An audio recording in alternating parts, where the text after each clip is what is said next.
The auctioneer's gavel came down at 10:17 on a Tuesday morning in March, and the sound of it was smaller than she expected. Not a crack, a knock. The kind a knuckle makes against a hollow door, $7. 80 acres of dead grass and a house the locals called the coffin. A barn leaning toward the earth like something that had already decided to a fall. A dirt road that turned to gravel that turned to nothing, winding through fields that hadn't been touched in 6 years. She was 18 years old. She had $40 left in her pocket. And somewhere on those 80 acres, in a room no one had opened since a woman who loved her died alone, was the reason her mother had run, had never come back, had kept a photograph until the day she didn't wake up. The receipt was still warm from the printer when the man across the county road saw her sign her name. He had been watching. He had been watching for a long time. The gavel came down at 10:17 on a Tuesday morning in March, and the sound of it was smaller than Katie had expected. Not a crack. More like a knock, the kind of sound a knuckle makes against a hollow door. Which was appropriate, she would think later, because that was exactly what it was. A door. The only one that had ever opened in her direction without requiring something from her first, $7. She stood at the front of a room that smelled like 1987 and held her receipt in both hands so they wouldn't shake visibly and thought, this is either the best decision you have ever made or the last one that will ever matter. And the thing was, she didn't know which. Couldn't know which. Because the math didn't work from the outside and she understood that and had done it anyway. Which was either courage or stupidity, and the line between those two things had always been thinner than people admitted in polite company. 90 days, $1,500, $40 in her pocket. The clerk handed her a set of keys, so rusted they felt archaeological. Congratulations, he said, without warmth whatsoever, and she appreciated the honesty of that, more than she would have appreciated the performance of something warmer. She walked out into the March sun of Harlan, Montana, and stood on the courthouse steps and let herself breathe for exactly 1 full minute. This was hers now, all 80 acres of it. The dead grass and the burst pipes and the roof with a hole in it visible from the county road. The barn that leaned like something that had given up on vertical years ago and decided east was fine. The truck in the garage that hadn't started since 2012 and had been sitting in its rust and its silence, waiting for someone to come back and apologize for abandoning it. Hers the words sat in her chest like a coin from a country she'd never visited. Real, clearly real, but the correct way to hold it not yet obvious. She started walking. 2 hours to the property on a dirt road with March wind at her back, which was either the universe being kind or the universe being indifferent and the wind happening to blow south. She had stopped trying to distinguish between those two possibilities around age 9. The farm came up on her gradually. First, just a shape against the horizon, gray-white in the late morning light, something that could have been a building or a geological feature from a distance. Then more specific. The house resolving out of the distance with its sagging roofline and dark windows, and the porch that had folded in on one side like a paperback left open in the rain. She stood at the end of the drive for probably 3 full minutes. Not frozen, just looking. Taking inventory the way you take inventory when the stakes are real and you need your eyes to be accurate before your feelings get involved and start editorializing. The paint had peeled off the clapboards in long curling strips, as if the house had been attempting to molt for years and hadn't quite managed it. 3 upper windows were open holes, no glass, just the particular quality of darkness that empty frames make. The porch post on the left side was gone entirely, and the roofline above it had responded to that loss by sloping downward at a degree that made the whole facade look like a face caught mid-wince. The roof itself, above the kitchen wing, had an actual gap. Not a soft spot, a gap. Sky visible through it from the road. Behind the house the barn leaned east, committed to east. Not ambivalent, not in the process of deciding. Committed, and everywhere the grass had come back. Chest high in places, swallowing what used to be a garden bed, erasing what used to be a path. Absorbing the evidence of human effort the way prairie always will, given enough seasons and enough absence of the people who were supposed to be tending it. Katie took a long breath, let it out slowly. Then she walked toward the house, because she had tried the other option. 2 years of the other option. 2 years of diners and orchards and motel rooms and bus stations, and one November behind a laundromat with frost in her hair by morning. 2 years of demonstrating that motion and survival were not the same thing. And she knew, in the way the body knows things before the brain finishes its paperwork, that she was done moving. The front door was not locked because the front door had warped so far from its original geometry that it could no longer perform the basic mechanical function of closing. She pushed it and it swung, and the smell came out at her. Mold, yes, and something sweeter underneath, the particular sweetness of a place that has been sealed long enough to begin the slower process of returning to the earth it was built from. She tested every step before committing her weight to it. The living room had good bones. She could see it even through the damage. High ceiling. Stone fireplace still structurally intact. Windows on 3 sides that would have flooded the room with light in another life. The plaster had failed and the floor had soft spots, and something had built a nest in the corner over multiple winters. But the bones were good. She said it out loud, to nobody in that empty room, because sometimes the only witness you have is yourself, and a thing still deserves to be named. The kitchen was worse. The back bedroom was not worth describing in detail. The upstairs she assessed from the doorway without going in, which was the correct decision structurally. The back room on the ground floor was where she found the first evidence that a human life had genuinely happened in this place. A bookshelf still standing, still full. A rocking chair with its cushion destroyed but its joints intact and solid. A basket of wool that had been expensive once and was still useful.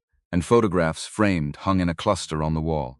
Black and white, the edges faded to something warmer than their original tone, faces she couldn't name but shapes she recognized. The broad jaw of the Holt line, the way a certain mouth pressed closed, when the subject didn't want to be photographed but sat still for it anyway, because the picture mattered even if the sitting didn't feel natural, and in the center of the wall. A single frame, silver, slightly tarnished at the edges, hung alone, a little apart from the others, given space the way you give space to something that means more than the things around it. A young woman standing in front of this house, tawny hair loose in the wind, pale skin, freckles across the bridge of the nose, the cheekbones, scattered like punctuations, across a face that was still in the process of becoming what it would eventually be. One hand lifted to shade her eyes from a sun that must have been low and coming in from the west, smiling the kind of smile that isn't for the camera, that exists despite the camera. The smile of a person who is looking at something they love and hasn't thought yet about how the expression will read to someone else. Olivia Holt, 22 years old in this photograph maybe, or younger, the kind of young that doesn't know yet how brief it's going to be. Katie reached out and touched the glass, cool under her fingertips, dust on the frame, everything else in this room moving toward entropy, and this photograph still hanging, still centered, still given its particular space. Her mother had stood in this room. The understanding of that was not dramatic. It didn't arrive with fanfare. It dropped into her body the way certain truths do, quietly, settling into a permanent position rather than a temporary one, and the body responding not with performance, but with the simple physical fact of having received something it had been waiting for, without knowing it was waiting. Katie sat down on the floor, and she cried the kind of crying that doesn't have an audience and doesn't need one. The kind stored in the body's less accessible places, and released when the right combination of exhaustion and recognition and grief finally forces the lock. She cried until she was empty. Then she wiped her face on her sleeve, stood up, looked at the photograph one more time, and went to find the barn. The barn answered questions about itself pretty efficiently. The main structure was beyond her without serious equipment and serious money, neither of which existed in her current situation. The roof on the east side had already come in. The west wall had bowed outward from moisture damage, then frozen and refrozen until the joints had given up the argument.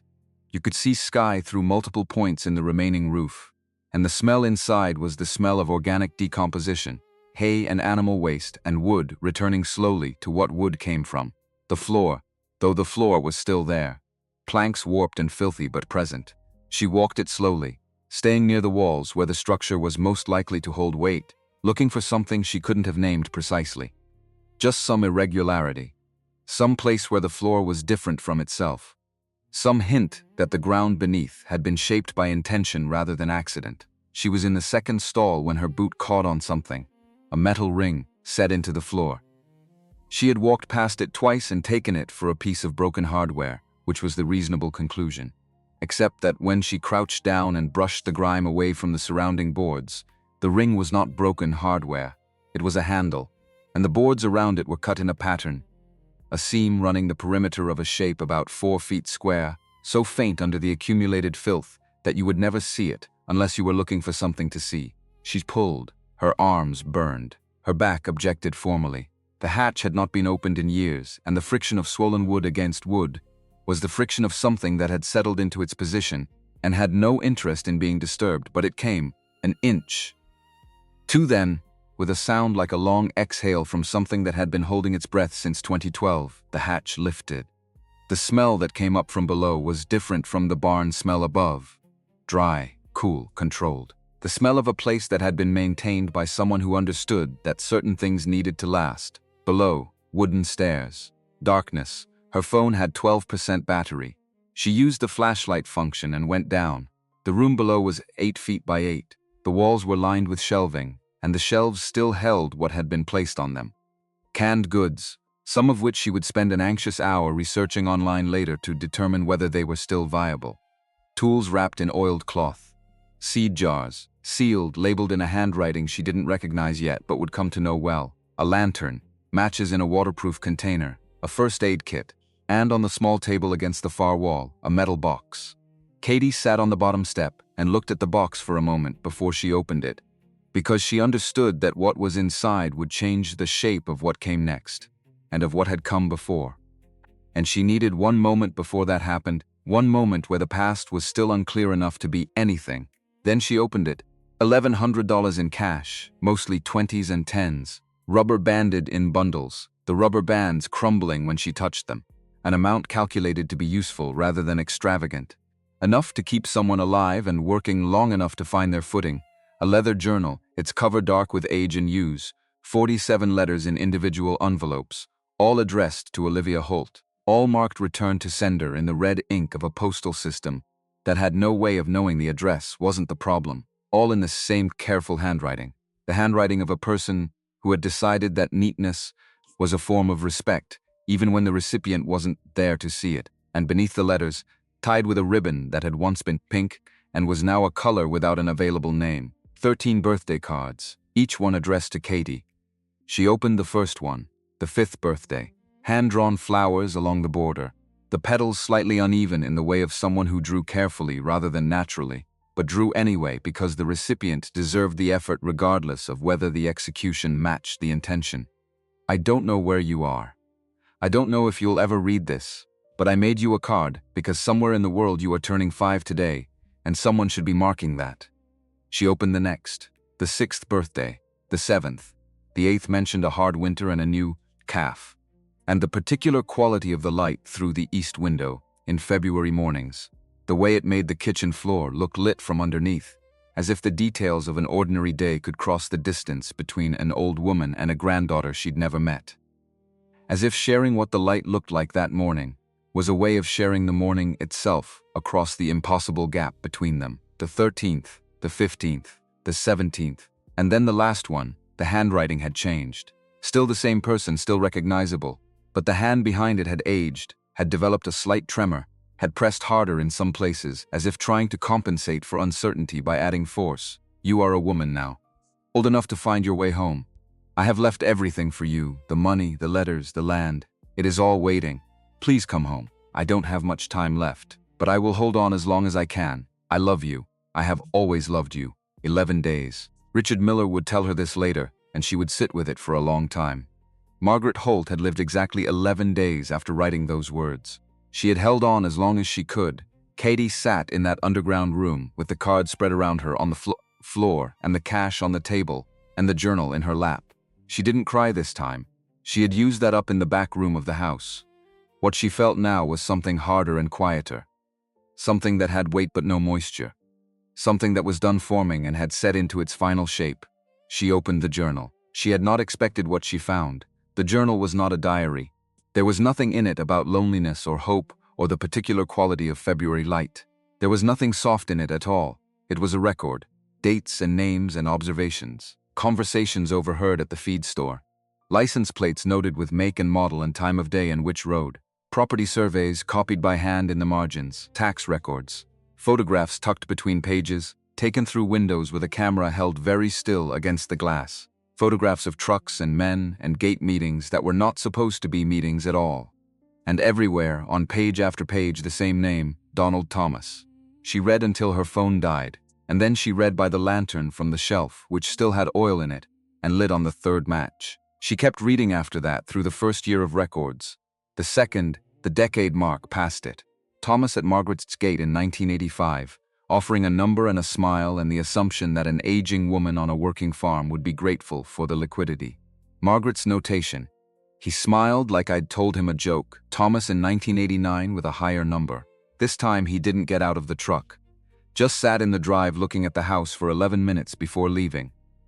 Margaret had timed it. Thomas in 1992 at the Ashby property, the week before that sale completed, asking questions at the county assessor's office about a valuation he already knew. The neighbor who sold was 81 and getting forgetful. His son had told anyone who would listen that Gerald hadn't understood the papers. And then the entries about Olivia, written in smaller letters, pressed closer to the margins, as if even on the page, Margaret was trying to take up less space with this particular grief. She came home crying, won't say what happened. Thomas's truck was on the river road this week. Then, she says she has evidence, won't show me what. Says it could put a man like him away if anyone would listen. I told her to take it to the sheriff. She says the sheriff is Thomas's cousin. She's right. I don't know what to tell her. Then, in handwriting that was not trembling from age, she's gone, left a note. Said she had to go before he hurt me too. Said she would come back. Said she loved me, a blank page. Then months of entries that were only dates and temperatures and what the weather did. The minimum of documentation. A person maintaining records because records were the only control she had left, even when the records were only February 14 cold, snow overnight, March 3 warmer, first the calves. Catty read every page.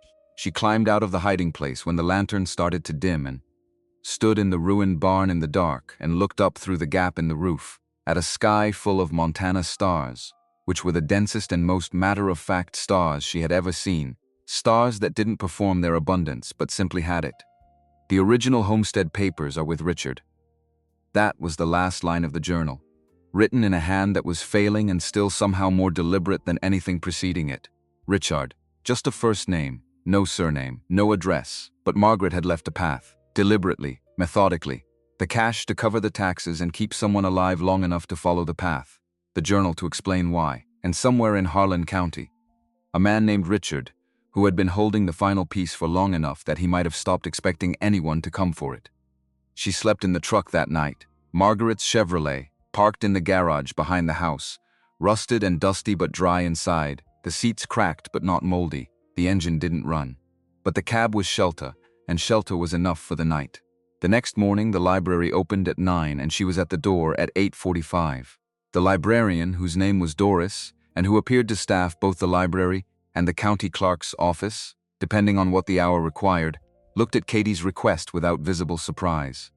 She was looking for a Richard associated with the Holt property or with law enforcement in Harlan County. Retired, probably in his 70s. Doris typed something. Turned the monitor slightly. Richard Miller, former sheriff of Harlan County, 1988 to 2014. Address on record, County Road 7, approximately 6 miles east of Harlan Township. County Road 7 was 2 ruts in the grass that had been given a name and a sign and left to develop its own character. She drove them in Margaret's truck, which she'd gotten running that morning on the 4th attempt, and a YouTube video about carburetors that she'd watched twice in the library parking lot, and the engine expressed its continued objections through a sound in the exhaust system that she was choosing to classify as personality rather than mechanical failure. The cabin was small, cedar siding weathered to silver, a stone chimney, a porch with a single rocking chair, and in the rocking chair, a man with a book and a cup of coffee who watched her truck come down the track and did not stand up or change his posture in any way, which was the posture of someone who has been waiting for something long enough to have stopped bracing for the moment it arrived. She parked and got out and crossed the yard. "My name is Katie Holt," she said, standing at the bottom of his porch steps. "Margaret Holt was my great-great-grandmother. She left a note that said you'd be holding something for me." Richard Miller set his book down, set his coffee down, looked at her with eyes that had spent 26 years assessing people in official capacities, and had not lost the skill in retirement. "I've been waiting for you 20 years, he said. "Come inside." The inside of the cabin was books in deliberate order, shelves on every wall, a desk by the window, clear-surfaced, with a green tin army trunk sitting on it under a folded wool blanket. He pulled the blanket back. The trunk had the patina of something touched regularly, the kind of surface that comes from being taken out and checked and put back again, over and over across years. He had maintained his readiness. Through every year of his retirement, he had kept the trunk where he could reach it and kept himself current on the legal mechanisms that would be required to use its contents. Not because he was certain the moment would arrive, because the alternative was not being ready when it did. He was a careful man. She understood that immediately and completely. He told her about the night in 1998 without being asked. About a 17-year-old girl walking into his office with a folder and a composure that must have cost her everything. About what she'd brought, a recording she'd made herself from another room, tape running while Thomas met with someone at a relative's kitchen table. Photographs, a record of dates and movements and specific incidents. The kind of evidence a prosecutor with backbone could have made something from. He had told her to come back the next day. The call came that night. Sheriff Calvin Thomas, Donald Thomas's first cousin. The conversation had been brief and had not been a conversation in any meaningful sense. It had been a set of instructions delivered with the specific weight of consequences. If he valued his career and his family's safety, he would forget he had met that girl. He handed over the file. He told himself he'd find another way. By the time he went looking for Olivia, 2 weeks later, she was already gone, 3 days after she disappeared. I drove out to Margaret's farm, Richard said. I told her everything. I told her I'd failed her granddaughter. I told her I'd resign by the end of the month. Katie waited. She told me to stay. She said, "Be where you can see things. Write down what you see. One day someone will come back and need someone who was there." He looked at his hands on the table. She said she would do the same. That if they were both patient, if they both kept records, then one day the weight of 30 years of documentation would be more than one man's position in a county could hold. And you believed her. I believed that she was right about what needed doing, whether or not I believed the moment would actually arrive. He stood up.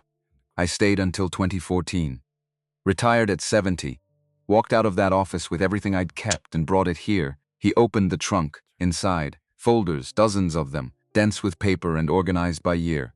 Photographs in plastic sleeves. Cassette tapes labeled in Margaret's handwriting and in Richard's blockier print. A bound ledger of property records. A second ledger of names. A third of dates and times, and the license plates of trucks that had no business being where they were at the hours they were there. And at the bottom of the trunk, an oilcloth bundle, flat and long, tied with heavy cord. The 1923 federal homestead papers, Richard said, filed by your great-great-great-grandfather under the Homestead Act of 1862. Margaret gave them to me in 2009. She said she didn't want them anywhere Thomas could access them. He set the bundle on the table between them without unwrapping it. These papers are why he's going to lose. But you're not ready to hear that part yet. There are things you need to build before the foundation makes sense. She looked at the bundle. I want to hear it now. Something moved in his face that wasn't quite a smile. I know you do. Come back next week. We'll start from the beginning. She drove home with the image of the trunk's contents arranged in her mind, like the inventory of a place she hadn't fully understood yet, but was going to have to learn. The farm was still there when she came back over the last rise. Still broken, still improbable. The late afternoon light was hitting the west-facing wall and making the peeled paint look almost intentional, like texture, like a choice someone had made, rather than a consequence of 6 years of neglect. She parked and sat in the truck for a full minute. Then she got out and went to look at the roof. Because the roof was what needed looking at next, and looking at the next thing was what you did. 3 weeks after buying the farm, Katie walked into Callaway Feed and Hardware and met Barbara Garcia. She had driven Margaret's truck the 2-hour trip to Harlan for the first time, the engine rattling its objections at every rut, and she had parked in front of the feed store.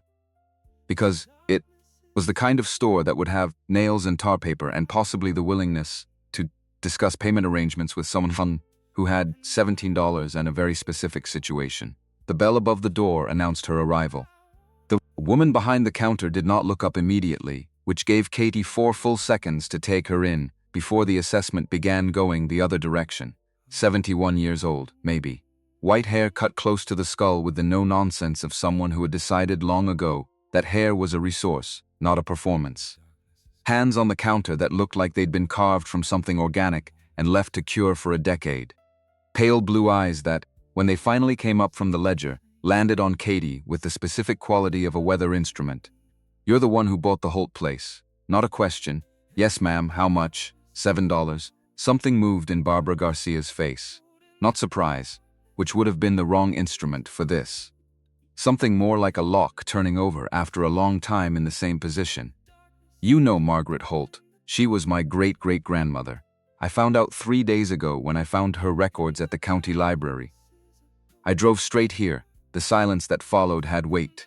The kind you don't feel, because filling it would cost something neither person had agreed to spend yet. Barbara's hands stayed flat on the counter. Her eyes didn't leave Katie's face. "I knew that woman 60 years, she finally said. "Every Thursday. Supplies and conversation. When she couldn't drive anymore, I brought things out to her. A pause that was doing real work. She talked about Olivia, her granddaughter, the one who left. She never stopped believing Olivia would come back. Olivia was my mother. She died when I was 4. Barbara went very still. The kind of stillness that has a price attached to it. Margaret didn't know that. No, I know she didn't. I read her letters. Another pause. Longer. Outside, a truck rolled past on the empty main street. A bird landed on the windowsill and left without explaining itself. "She would have turned the world inside out to find you," Barbara said. And that was the whole of it. No performance, no softening. Just the truth laid flat. The way someone lays a thing down when they've been carrying it for too long. Katie didn't have words for that. Barbara didn't seem to require them. "What did you come in for?" "Nails. Tar paper. Whatever $17 will reach." Barbara turned toward the door at the back of the store. "I've got damaged stock. Tarps with small holes. Nails that got wet and rusted. Not worth selling, still usable if you're not particular." "I'm not particular about anything at this point." "Come on then." That was the economy of it. No fanfare, no extended kindness. Just a 71-year-old woman who had known Margaret Holt for 60 years, turning her back and walking toward the supply room, trusting that Katie would follow. She followed. The back of the store smelled even better than the front. The working smells of a place where actual work happened, undiluted. Shelving floor to ceiling, feed bags in columns. A workbench against the far wall with tools hung above it in the order of someone who had never lost anything and had no plans to start. And at the far end, someone unloading 50-pound bags from a hand truck. 2 at a time, with the specific ease of a person for whom weight had long ago stopped being a relevant variable. Timothy Clark, 23 years old, tall, dark hair. A face with the economy of someone who has decided to keep the parts that are useful and not maintain the rest. He glanced at Katie the way a person glances at a weather report for a city they're not traveling to. Noted, categorized, filed, returned to the bags. She didn't think about him again for a week, or she told herself that. The first week of roof work she did entirely alone, the smaller leaks sealed with the damaged tarps and the rusted nails from Barbara's back room. The 2 large gaps above the kitchen wing were going to require more material and more structural understanding than she currently had access to. Then Gary Young appeared. 14 years old. A bicycle that expressed its repair history in its construction. He stopped at the end of the drive on a Tuesday afternoon and looked at Katie, on the roof, with the expression of someone who has formed opinions. "You're going to get that wrong," he said. She looked down at him from 20 feet up. "I've already done half of it. That's what I mean." She came down the ladder, because that conversation was not one she was going to conduct from a roofline. She stood in the dead grass of the yard and looked at this 14-year-old with his second-hand bicycle and his frank assessment, and she felt the specific irritation of someone who suspects the other person might be correct. He knew the roof because Margaret had taught him. 2 winters of coming out after school to do what Margaret's knees, and then her lungs, and then her general reserves no longer permitted. His phone never stopped ringing. He had learned the particular failure points of this specific structure, absorption that comes from someone patient teaching you something real. He showed her the section above the back bedroom that looked repaired, but wasn't. Just covered, and the covering had been doing that job for 6 years, and was done. He showed her where the rafters had been sistered incorrectly at some earlier point, an old repair that had addressed the visible problem without touching the underlying cause. He showed her where she could work safely, and how to read the difference from a distance. He worked until noon without stopping. Said what needed saying and nothing extra. When he climbed down, she asked, "How did you know Margaret?" He was quiet for a moment, considering the question, not the answer. "She tutored me," he said. "Wednesdays, 2 years. Math mostly. I was falling behind and she heard about it somehow. She never charged anything. Said she had the time and I had the need, and those two things worked out to an obvious answer. He picked up his bike. She was like that. She started to let him go. Gary, he stopped. Did she ever mention someone named Donald Thomas? The change in his face was small, but it was there. The specific flattening that happens when a name arrives, carrying more weight than the speaker fully knows. Everyone in Harlan knows who he is, he said. He's the kind of person you know about before you understand why. He looked at her steadily. Margaret said once that some people mistake patience for weakness. She said that was a mistake she was glad certain people kept making. He pedaled away. Katie stood in the yard and let that sit for a while. Then she went back up the ladder, the second time she saw Timothy Clark. She was loading a roll of damaged tarp into the truck bed alone and losing. The roll weighed more than the operation could accommodate with only two of her arms. He appeared beside her without sound, took the other end, waited for her grip, between them, 45 seconds. Thanks, she said. He nodded, walked back into the store. That was the entire exchange. Except that 4 days later he was on her roof, holding the braceboard she'd been trying to secure with 3 hands she didn't have, at exactly the angle that made the whole repair achievable. He stayed 3 hours, fixed 2 structural problems she hadn't known how to approach, left before dark without saying goodbye. She told herself she wasn't going to think about why. She thought about it anyway. He came back on Thursday, then the following Tuesday, always in the morning, always with a thermos of coffee and a bag of tools she didn't own. Always working on whichever problem was most structurally urgent, as if he'd spent his evenings off-site, conducting a mental survey of the farm's priorities. By the 4th visit, she had stopped being surprised. By the 7th, she asked directly. They were working on the south wall. She was handing him boards. He was fitting them. Barbara only asked you to come once. Yes, so why do you keep coming? A pause. The length of it was consideration, not discomfort. Margaret Holt delivered me, he said, still looking at the board he was setting. Winter 2001. Roads were frozen solid. My mother would have died. Both of us, probably. He fit the board and checked it.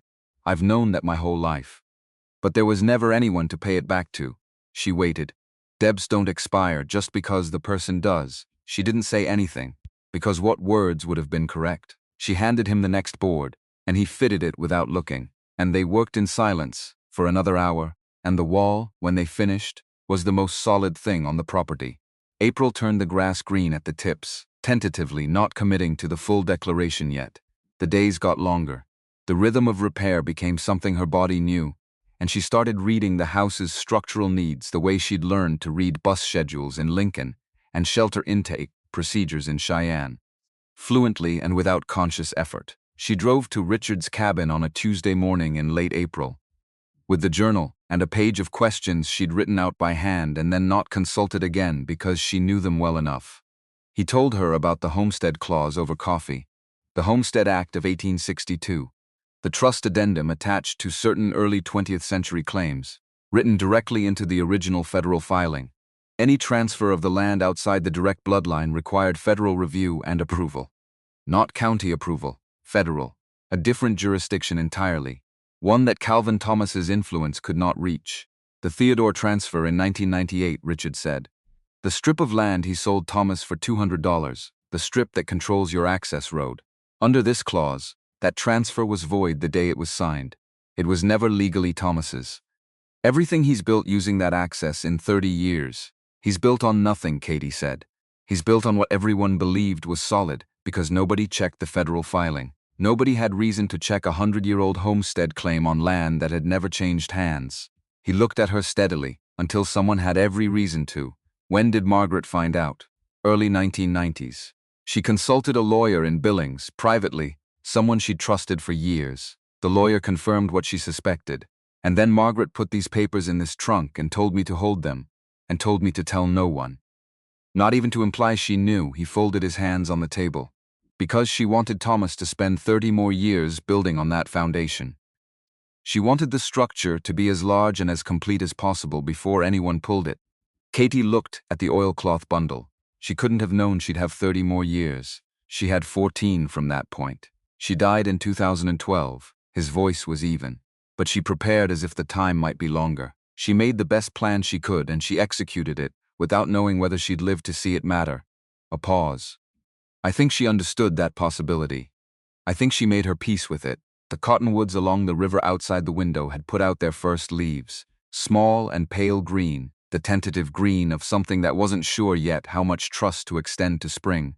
She didn't know Olivia had died, Katie said. No.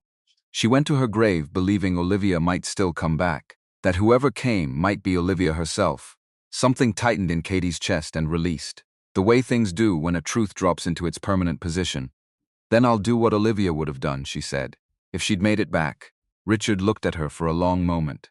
That's exactly what I needed to hear, he said. Now let me show you everything. He opened the trunk. All the way this time. She spent 3 hours at that table going through 30 years of accumulated documentation. His notes, Margaret's notes, the cross-referenced property records, the photographs taken through windows, the cassette tapes in their labeled cases. By the time she drove home, the late afternoon had gone golden, and her hands were smudged with the particular ink of old paper, and she understood, for the first time, with something like completeness, what two old people had been building in parallel across 30 years. Not a complaint, not an accusation, not even a case. Exactly, a record, complete, continuous, cross-referenced and patient. The kind of record that has its own gravity when enough of it accumulates in one place. She was going to add to it. She was going to be the weight that finally tipped it. She went home and started a notebook, wrote the date at the top of the first page, then the description of Donald Thomas's truck, make and model and color, because she had watched it carefully when he'd been at the farm and she was learning to watch carefully now. It was a habit Margaret had practiced for 30 years. It was the least she could do to begin. Donald Thomas came to see her in October. She heard the truck from the roof. Too new for this road, too quiet for the dust it raised. She came down the ladder and was in the yard before he got out, which gave her the positional advantage of standing with both feet on the ground and a clear sightline to the gate. Small thing. But she had started paying attention to small advantages. He looked at the porch first. At the new post she and Timothy had installed in August, the roof line above it restored to horizontal. At the repairs that had accumulated over 6 months of work, something moved across his face that he controlled before it could settle into an expression she could read. You fixed the porch. I had help. The Clark boy, he's 23. I know how old he is. He walked toward her, at the pace of a man who had never felt the need to hurry, because the things he wanted had generally waited. He was 58 years old, broad in the shoulders, gray at the temples in a way that looked considered. He carried himself with the ease of someone who had spent 30 years operating, without encountering anyone willing to hold their ground. I'll make you a fair offer, Miss Holt. Given what you've put into the place, she waited, 45,000, cash. You walk away clean, no liens, no complications. She looked at him, the photograph, the reflection in the window glass behind her mother, 1997. A younger face, darker hair, but the same jaw, the same quality of stillness that isn't stillness at all, but the patience of a person who has already decided the outcome and is waiting for reality to comply. He had been 37 years old in that photograph. Olivia had been 17. He had been standing on the road watching her have her picture taken, and not knowing that the woman who loved her was on the other side of that glass with a camera. The property isn't for sale, she said. Everything is for sale. He held the offer without warmth or hostility, just the functional confidence of a sentence that had worked many times before. You just don't know your price yet. You're young. This land is isolated. You'll burn through whatever you found in that house by spring. And then what? Then I figure out what comes next. The way my great-great-grandmother did. The smile retreated. Something else moved in behind it. The flicker of a person who has heard a familiar cadence from an unexpected direction. Margaret was a stubborn woman who turned down 3 serious offers and died alone, in a house that was falling in around her, he said. She died in her own house. Katie kept her voice level, kept her hands still at her sides. There's a difference between those two things that you've never been willing to understand. His jaw tightened. One beat of real reaction before the control came back. You have whatever time you have to make this work, he said. When it doesn't, I'll be here. Then don't go too far. He looked at her for a long moment. Not angry, calculating. The look of someone adding up a sum that isn't coming out the way he expected. Your great-great-grandmother used to say the same thing, he said, and turned and walked back to his truck. Stubborn. Just like her. We'll see how that works out. He drove off. The dust settled back to the road. Caddy went inside and wrote the date in her notebook, the figure he'd offered, the exact phrases he'd used. Then she opened Margaret's journal and started reading it again from the first page. This time she knew his face. This time every entry landed differently, with the specific weight of recognition. The 1985 visit, the 1989 return with a higher number, and the 11 minutes he'd sat in the drive without speaking. The 1992 Ashby property. The 1996 inquiries about Theodore Holt's land holdings at the county assessor's office, made 2 years before he came to Theodore's door with a notary and a stack of papers, and a voice calibrated to sound like a formality. And the entries about Olivia, written small, written close. She came home crying, won't say what happened. She says she has evidence. She's gone. Katie sat at the kitchen table with the journal open and her new notebook open beside it and thought about her mother at 17. Carrying something too heavy for one person. Trying to do what needed doing in a county where every official channel was owned by the family she was trying to stop. Running not because she gave up, but because staying would have meant losing everything, including the evidence, including herself, and she had understood that the moment she survived was the moment she preserved the possibility of a later moment. She had preserved it. She had not lived to see it, but she had preserved it. Katie closed both notebooks, stacked them on the shelf above the kitchen table where she could reach them easily, banked the wood stove for the night. Outside, the October dark came down over 80 acres of Montana grassland. The stars appeared in the density they always did here, without ceremony, she thought. Margaret kept this up for 30 years, she thought. I can keep it up for however long it takes. She went to bed. She would need the sleep. There was still so much to build. Barbara didn't finish the sentence, which turned out to be its own kind of sentence. She stood in that clinic hallway with her hat in both hands and her eyes fixed on the exam room door, and she said, I asked him to come once. Once. Everything after that and then she stopped. And the stopping was the indictment. The stopping said everything the words were too controlled to say out loud. That she knew, that she had known for weeks, that Timothy was driving out to the Holt property on his own time for his own reasons. And she had let herself believe the fiction that she'd sent him because the fiction was tidier than the truth. The truth being that her nephew had made a choice she hadn't authorized. The truth being that he'd gotten hurt making it. Katie opened her mouth. Barbara's hand came up. Not aggressive. Not even directed at Katie specifically. Just the gesture of a person who has decided the conversation is complete and will not be reopened today. Stay away from him while he heals, Barbara said. That's all I'm asking. She walked out. Katie sat back down in the plastic chair and looked at her wrapped knuckles and thought, okay, all right, this is what it costs. This is the specific shape of what it costs when you let people get close to something that has a target on it. She had known this, theoretically. She had grown up in a system specifically designed to teach children that connection was a variable, that people who mattered to you were a liability your circumstances could always exploit. She had thought, arriving in Harlan, arriving at the farm, that this time was different, because this time she was the one holding something worth fighting for, instead of being the thing someone else was fighting over. She had been wrong about what different meant. Different didn't mean safe. It meant the danger came from a new direction. Timothy texted once from his mother's house 2 days later. I'm okay, don't worry, I'll be back when I can. She read it 4 times and wrote back, okay, take your time. Then she put her phone face down on the kitchen table and didn't pick it up again for 6 hours. The building inspector's notice arrived 3 days after that. A county deputy she'd never seen before came up the drive in an official vehicle and handed her the envelope, without making eye contact, which told her everything she needed to know about whether he was comfortable with his errand. The notice cited the barn structure as a public safety violation. 30 days to demolish at her own expense, or the county would contract the demolition and bill her for the privilege. She looked up the inspector's name that afternoon at the library. He had attended a company barbecue at the Thomas Ranch 18 months earlier. His name appeared in the caption of a photograph on the County Agricultural Board's social media page, standing next to Donald Thomas, both of them holding plates. Both of them smiling with the ease of men who understood themselves to be on the same side of things and had never had reason to question that positioning. She printed the photograph, added it to the folder she'd started keeping in the cabinet under the kitchen sink, because that was what you did. When you couldn't fight the move directly, you documented it. You added it to the record. You trusted that records, built with enough patience over enough time, had a weight that individual incidents didn't possess on their own. She was learning to think like Margaret, It was taking. The diner closed on a Friday. Sharon Ramirez called her the Thursday night before, her voice doing something complicated that wasn't quite crying, and wasn't quite not crying. The building had been sold. The new rent was more than twice what she'd been paying. She'd tried every arrangement she could imagine, and there was no version of the numbers that worked. "I'm sorry, honey," Sharon said. "I can't keep you on. I can barely keep the lights on through the weekend." Katie told her it was fine.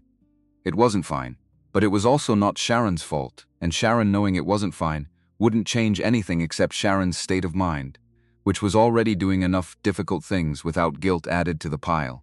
The building had been sold to a holding company incorporated in Billings.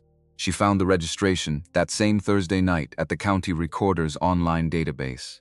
The registered agent was a name she didn't recognize, but the address of record for the holding company was a post office box in Harlan County.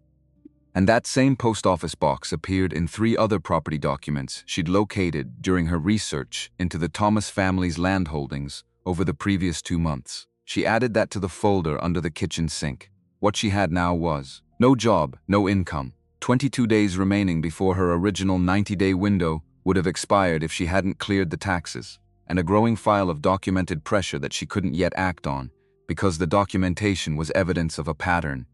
And patterns required time to establish their full shape. She had cleared the taxes. She had 6 weeks of remote administrative work keeping her in groceries and gasoline. She had the farm, which was hers legally and could not be taken back. But she was alone in a way she hadn't been since March. No Timothy. No Barbara.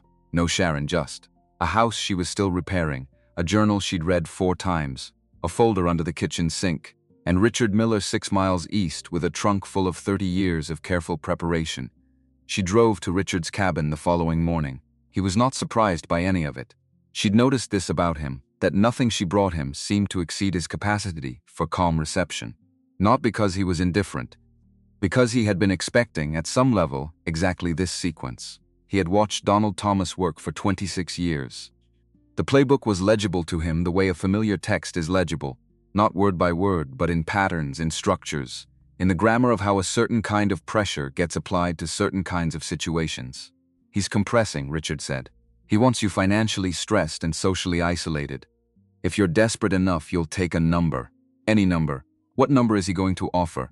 He'll start at 5, maybe 6,000. He'll go higher if you push back. He won't go as high as the land is actually worth because he doesn't need to. He knows your position." "What he doesn't know," she said, "is mine." She had meant it to come out more resolved than it did.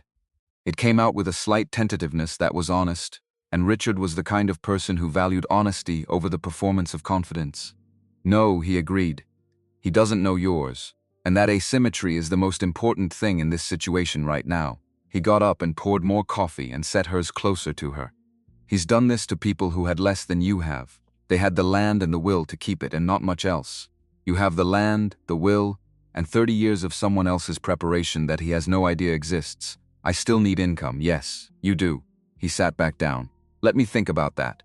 What he came back with 2 days later was a contact at a ranching operation 60 miles north that needed seasonal administrative work done remotely. Invoicing and record keeping. The kind of work that could be done from the farm on the second-hand laptop she'd bought in Billings for $43. The pay was not generous. It was enough to maintain forward motion without having to choose between groceries and gasoline. She said yes before he finished describing it. She kept the remote work through November. She kept the folder under the kitchen sink. She kept the new notebook on the shelf above the kitchen table where Margaret's journal lived, adding entries the way Margaret had added them, dated, specific, without editorializing. She drove out to Richard's cabin twice a week, and they worked through the trunk's contents systematically, building the cross-referenced understanding of what they had and what gaps remained and what would be needed to fill them.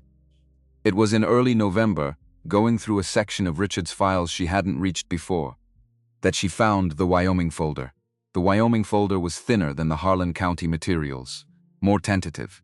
Richard had described it as a pattern he'd identified, but hadn't been able to confirm, because everything in it involved another county in another state, and his jurisdiction had never extended that far. 9 workers' compensation claims filed by employees of Curtis Thomas's operation in Campbell County, Wyoming. Curtis was Donald's older brother. His ranching operation was structured separately. Different corporate entities, different county, different state, maintained at a careful distance from the Harlan County holdings. Of those 9 claims, 7 had involved fatalities. A tractor rollover, 2 stable fires in different years, a drowning in a stock tank, falls. In the span of 15 years, 7 out of 9 was a number that asked questions even if you'd never worked in law enforcement. Richard had spent 26 years in it, and the number asked him very specific questions that he hadn't had the reach or the resources to answer alone. "Has anyone looked at this?" she said. Campbell County closed each case within the first week. No follow-up. He looked at the folder. The sheriff over there until 2018 was named Dale Purvis. He retired to a property in Montana that he couldn't have purchased on a county sheriff's salary. A pause. "I've had this for 4 years. I didn't know what to do with it alone." She looked at the 7 names, each one with a date, each one with a brief case summary, each one followed by case closed, accidental determination. She thought about 7 families, 7 sets of people told it was an accident and then told there was nothing further to investigate. 7 cases that had been closed within 7 days by a county official who later retired to a property his legitimate income couldn't explain. She thought about Olivia at 17 with her folder and her recording, trying to do the right thing in a county where the official responsible for doing the right thing was owned by the person she was trying to stop. The pattern was not limited to Harlan County. It was not limited to Montana.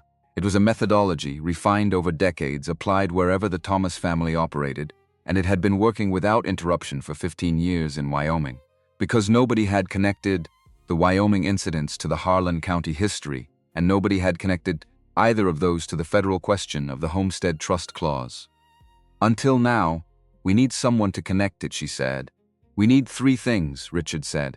"We need someone who can speak to the Wyoming incidents from first-hand knowledge. We need the federal homestead documentation presented in a venue that has jurisdiction over the land question.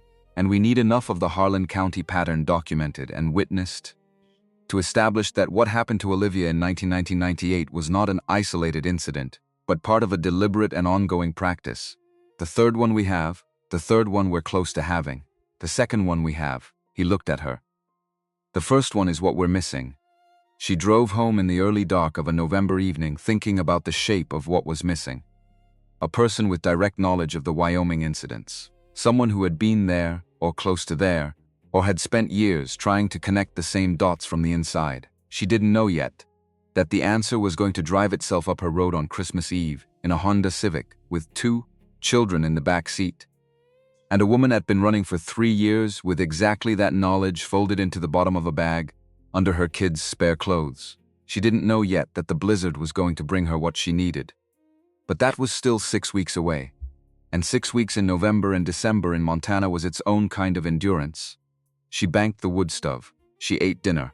She opened her notebook to a fresh page and wrote the date at the top and then, below it, the names from Richard's Wyoming folder, all 7 of them. Because they deserved to be in her record, too. Because someone should be marking the fact that they had existed and that their deaths had been called accidents and then abandoned. She wrote until her hand hurt.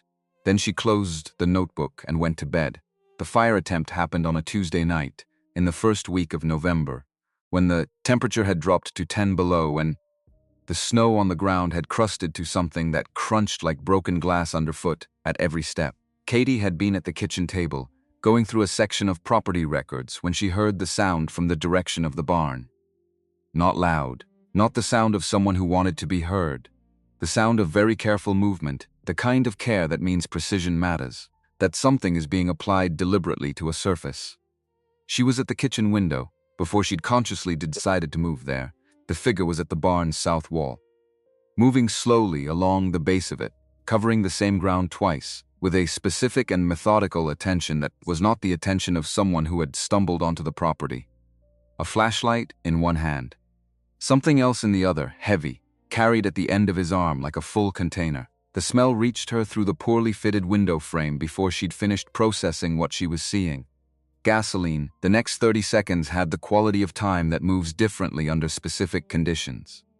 Not slow, just extremely clear, the way everything becomes clear when the stakes are real and the margin is narrow and there is no time to deliberate. She went to the corner of the kitchen, Margaret's shotgun.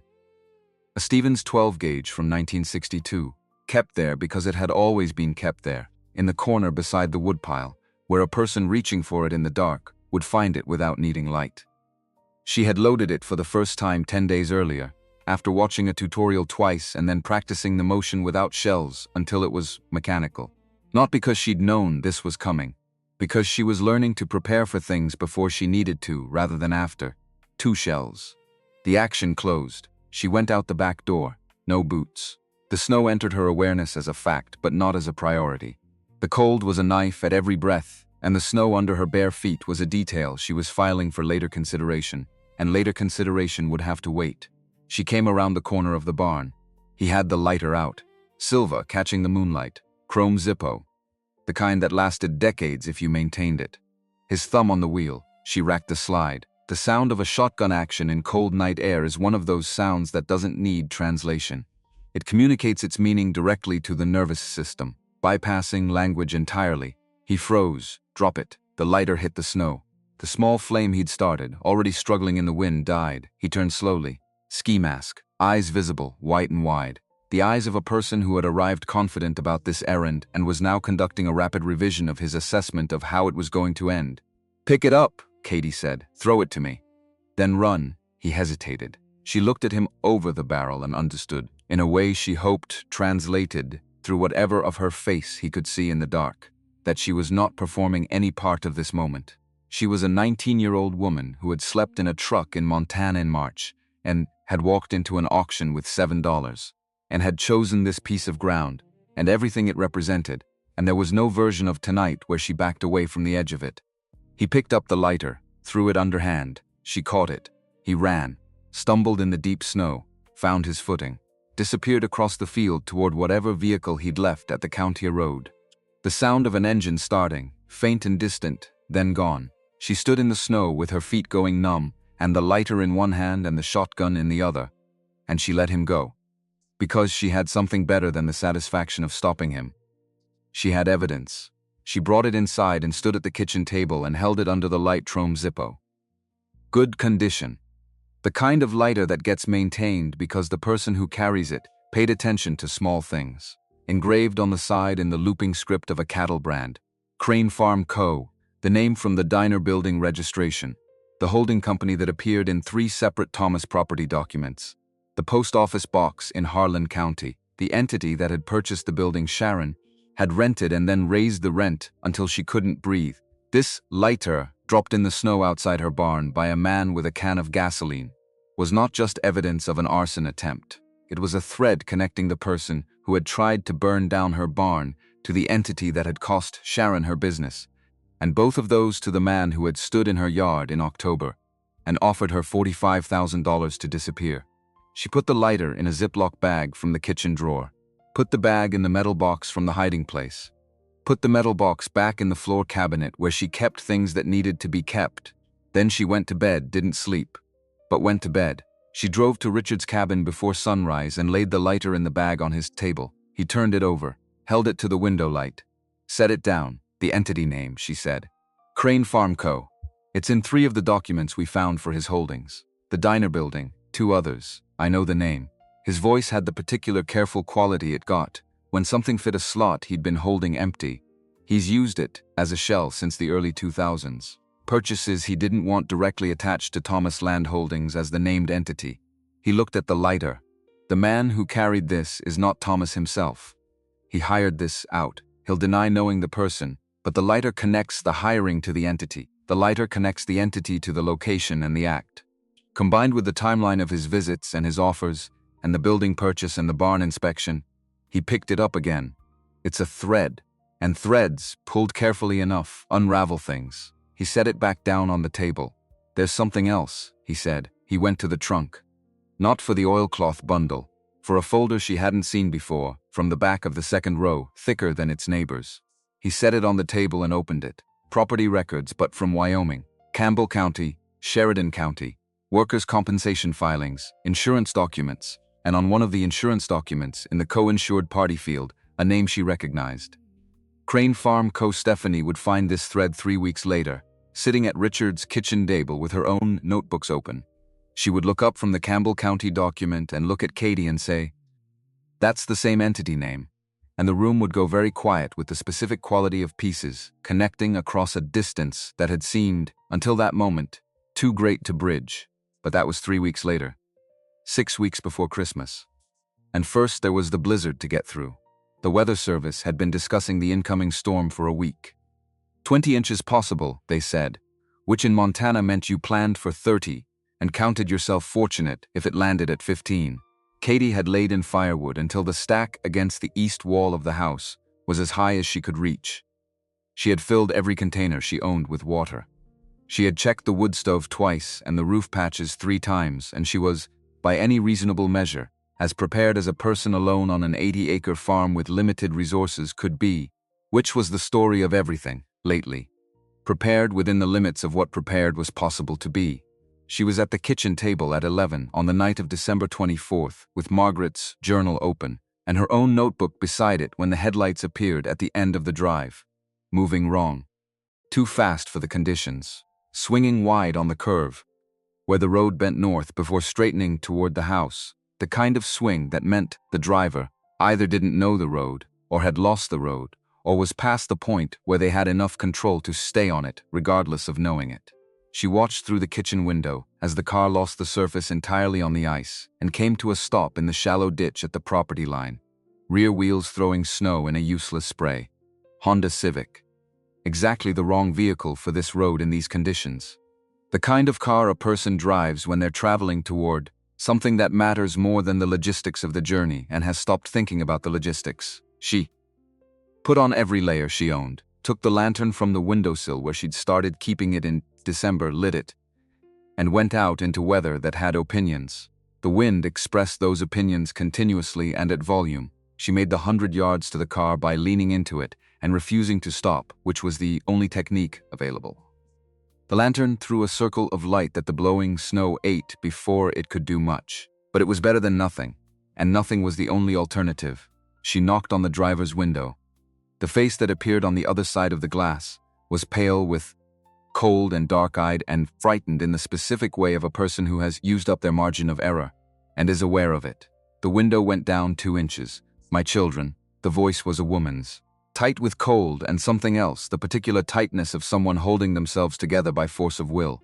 "Please, my children are in the back seat." A boy of 9, maybe 10, pressed against the far door with his arms around a smaller figure. A girl, 5 or 6 years old. The 2 of them under a single blanket that was not designed for this temperature or this duration of exposure. The boy was awake and watching with the focused attention of a child who has learned that watching carefully is useful. The girl was not moving. Her lips had taken on a color that Katie recognized. Blue at the center, fading to gray at the edges.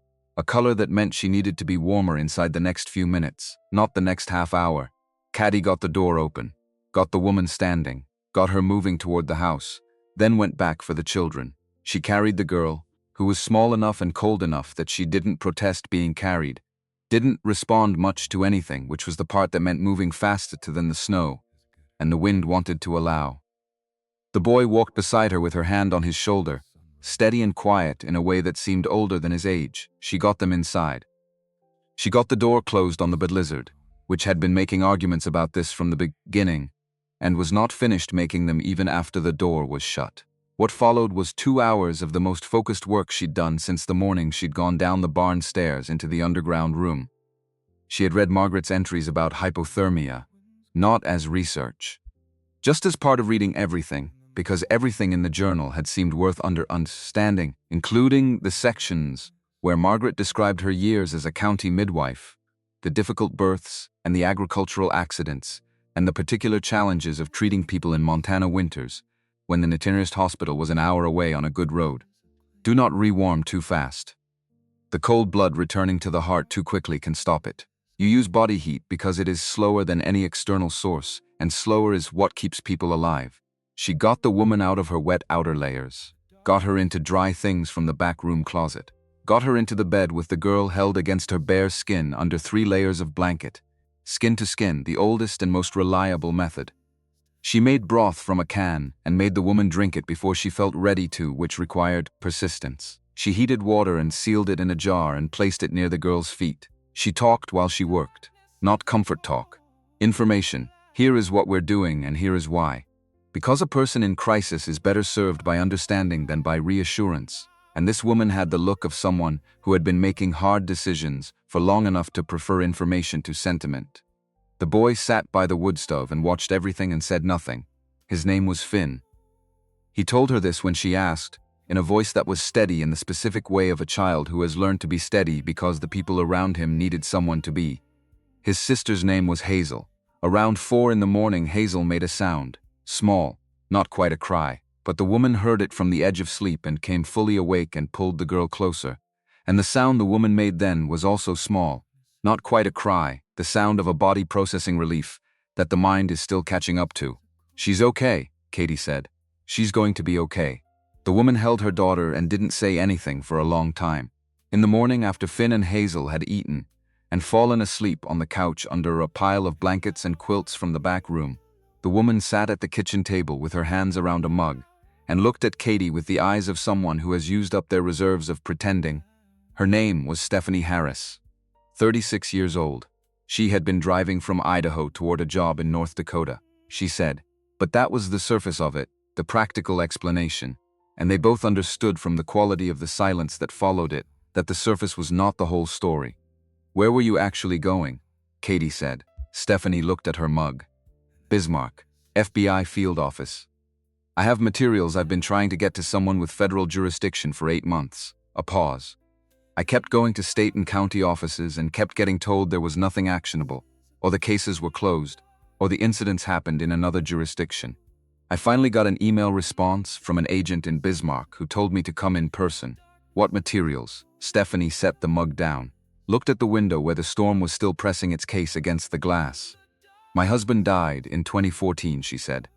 On a ranch in Campbell County, Wyoming.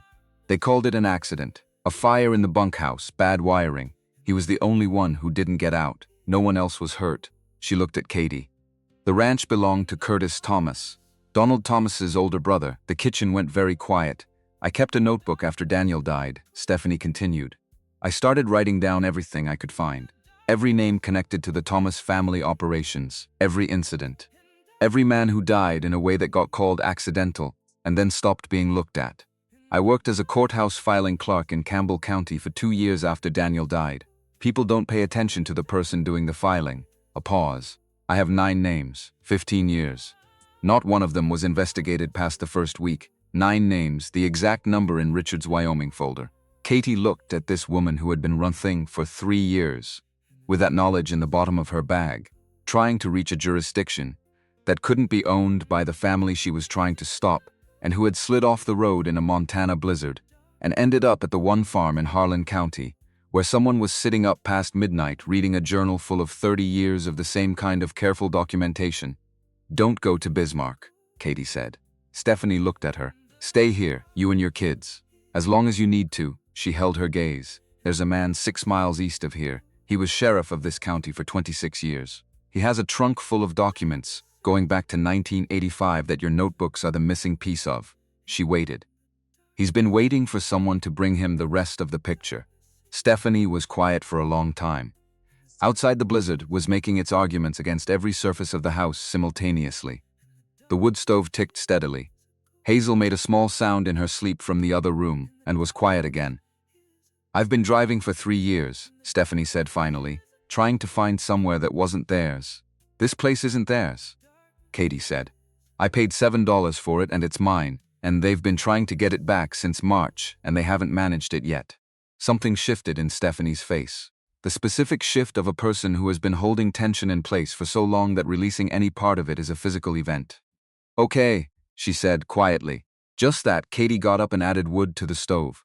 The storm had begun to ease slightly, the quality of the sound against the windows changing from argument to statement to something that was almost conversation.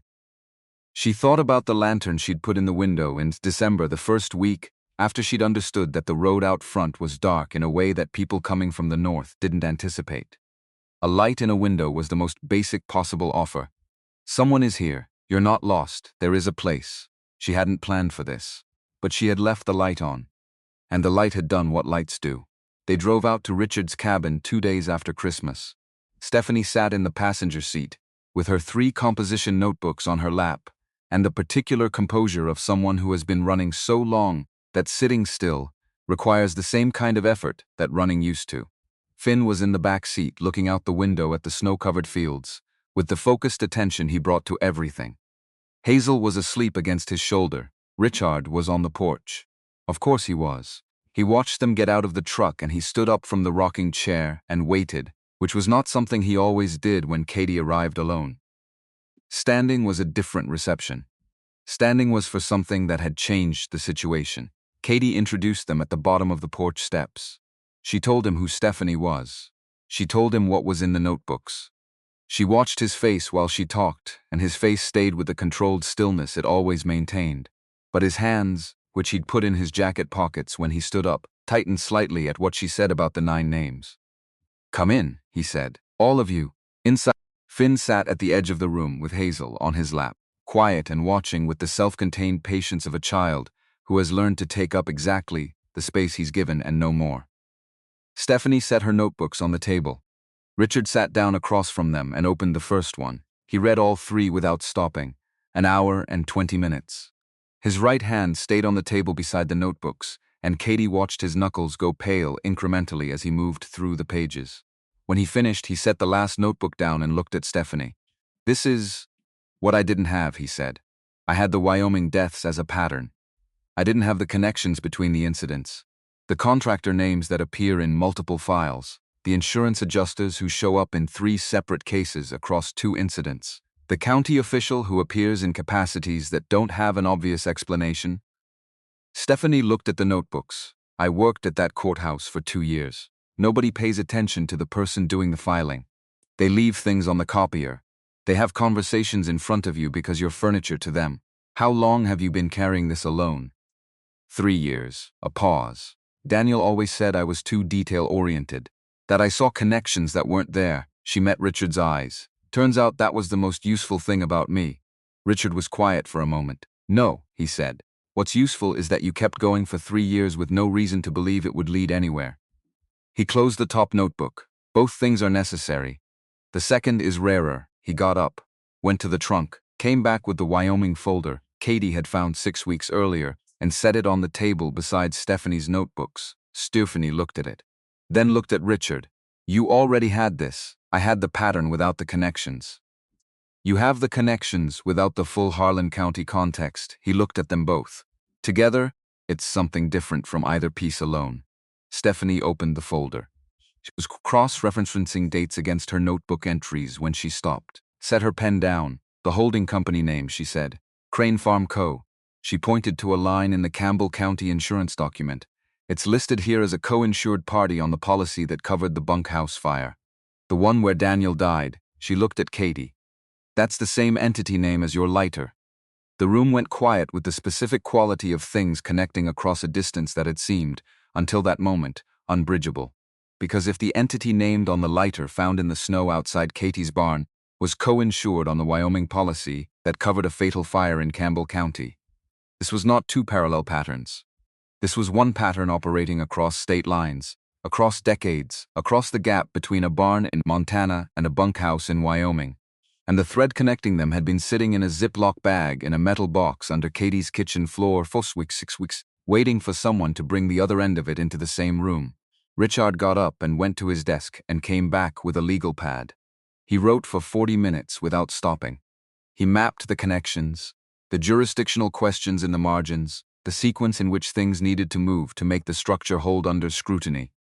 3 filings, he said when he was done, in 3 different places, so that no single entity can suppress all of them simultaneously. He laid it out. The federal civil suit challenging the 1998 Theodore Holt land transfer under the Homestead Trust Clause, filed in the federal district court in Montana, where Calvin Thomas's residual influence had no reach. The complaint to the Montana Attorney General regarding the conduct of the former sheriff in 1998, specifically the suppression of Olivia's evidence file, filed with Stephanie's documentation of the cross-state entity connection to establish a pattern of institutional interference rather than an isolated incident.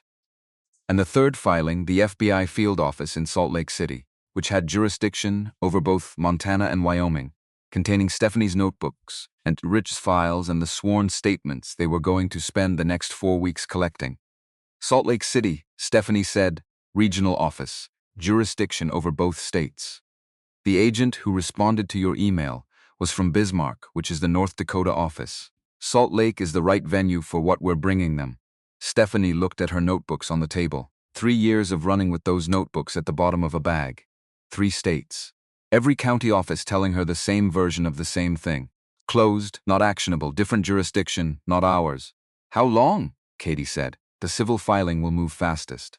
The homestead clause is unambiguous federal law, and the district will have to address it. The AG complaint will move at the speed of bureaucratic process, which is slow but doesn't stop. The FBI packet, he paused. That depends on who opens it, and if the right person doesn't open it, then we find the right person. We document the attempt and we find another way in. That's what the process is for. He looked at both of them. This is not fast. I want you to understand that before we begin. What we're building is solid, but solid things still take time to move through systems. Katie thought about Margaret writing in her journal in 1985, then 1989, then 1992. 30 years of the same methodical work, no guarantee of outcome, no promise that the moment would arrive. I've been waiting my whole life, she said. I have some patience left. Richard looked at her, and in his face was something she hadn't seen there before. Not surprise. Recognition. The particular recognition of a man who has been keeping faith with a thing for 20 years and has just heard, from an unexpected direction, the echo of the person he was keeping faith for. He picked up his pen. Then let's get to work, he said. They started that afternoon. The 4 weeks between Christmas and the filing date moved with the weight of time that has somewhere specific to go and has been building toward it for a long time. Not slowly, not quickly, with the specific momentum of accumulated intention. And outside the cabin windows, across 6 miles of Montana winter road, the lantern burned in the farmhouse window through every night of those 4 weeks. Visible from the ridge. A fixed point in the dark, the most basic possible signal. Someone is here, the light is on, you are not as lost as you thought you were. They filed on a Tuesday morning, in February, when the temperature had climbed above zero for the first time in 3 weeks, and the sky over Billings was the particular hard blue of a winter that is considering, without committing to, the possibility of ending. Richard drove. He wore his 1989 wool suit, which still fit him because he was a man who had not allowed himself to become a different size than he'd been at his most functional. And Katie understood now that this was not vanity but a form of discipline, the same discipline that had kept the trunk current and the legal knowledge maintained, and the readiness intact across 16 years of a retirement that most people would have used to put all of it down. Katie wore the dark green dress Sharon had found at a thrift store in Billings and driven an hour to bring her. Her hair was pulled back, her hands were steady. 3 filings, 3 separate offices, 3 separate hours of the morning, each one deliberate, each one documented, each one handed over with materials organized in the way that Richard, who had spent 26 years of producing documentation meant to hold up under scrutiny, knew how to organize things. The federal district courthouse first. The civil suit challenging the 1998 Theodore Holt land transfer, under the Homestead Trust Clause. The clerk took the packet and gave Katie a filing receipt, and said the case would be assigned within 10 business days. She thanked him, and walked out into the hard blue morning and got into the truck, the Montana Attorney General's office second. The complaint regarding the conduct of the former sheriff in 1998. The intake officer read the cover summary, looked up once, looked back down, and said someone from the Civil Rights Division would be in contact. She thanked him and walked out. The FBI field office in Salt Lake City received their packet by certified mail that same afternoon, sent from a post office on the way out of Billings. The packet contained Stephanie's 3 composition notebooks, Richard's complete files organized by date and category, the sworn statements they had collected, over 4 weeks from 11 people who had watched things happen in Harlan County, and never been asked to describe what they'd seen. The Ziploc bag, with the Zippo lighter photographed and labeled, the photocopy Betty Gonzalez had made in 1998 and kept in the bottom drawer of her desk for 20 years. And a cover letter written by Richard in the careful language of a former law enforcement officer who understood exactly what he was submitting and why. By the end of that week, the local Billings paper had the civil filing. By the end of the following week, a regional paper out of Denver had it. The week after that, 2 reporters with cameras arrived in Harlan and started knocking on doors. The doors opened. Not all of them, but enough. People who had watched things happen in this county for 30 years and had calculated, each time, that speaking was more dangerous than silence, recalculated when a reporter with a notepad sat across from them. And the question was no longer whether to speak into a void, but whether to speak into a record that was already being made, with or without them. An elderly farmer named Kenneth Lee, 79 years old, white-haired and deliberate, told a reporter from the Denver paper that he had been present at Theodore Holt's house on the morning of the land signing in 1998 and had watched Thomas's notary guide, Theodore's hand across the page. Kenneth had been Theodore's neighbor for 40 years. He had known, watching, that Theodore didn't understand what he was signing. He had said nothing because he hadn't known what saying something would accomplish.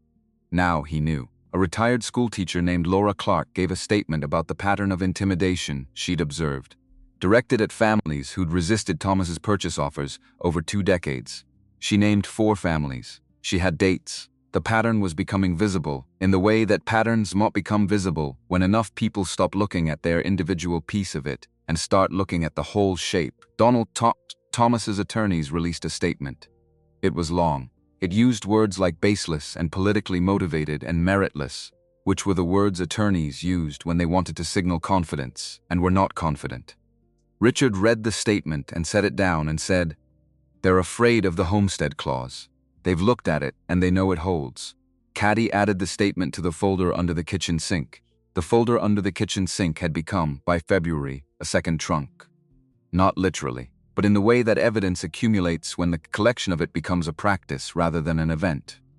She had been adding to it since October, one dated entry at a time, the way Margaret had added to her journal, the way Richard had added to his files, the way Stephanie had added to her notebooks, the way patient people build things that are meant to hold weight.